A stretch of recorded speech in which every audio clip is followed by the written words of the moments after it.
Ladies, chika, daray pailinan, may inamin tungkol sa totoong nararamdaman sa ka-love team.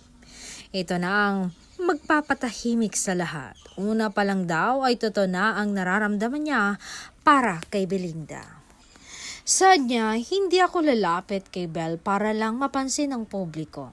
Hindi rin ako nagparamdam sa kanya para lang maipilit yung sarili ko sa kanya o sa publiko. Nandito ako para makilala siya, alagaan siya at respetuhin siya sa paraan na deserve niya. Ayoko ng pagmamadali. Iyan yung una kong sinabi kay Belle. Ayoko ng pagmamahal na saglit lang, na puro salita pero kulang sa gawa. Gusto ko ng relasyon na buo na hindi pilit. Hindi laging pa-cute, hindi seryoso, yung may direksyon, may respeto at may commitment.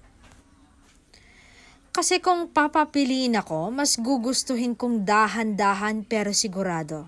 Kaysa mabilis pero panandalian lang. Iyan yung ginawa ko kay Belle. Yung dahan-dahan lang pero sigurado. Kasi gusto ko siya. Hindi dahil sa kung anong meron siya, kung gaano siya kasikat, kung gaano ba siya kasexy o kaganda, kundi dahil sa kung sino siya at kung papalarin na maging akin siya forever, hindi ko siya sasaktan. Sisiguraduhin kong magiging masaya ang kanyang buhay dito sa mundong ito.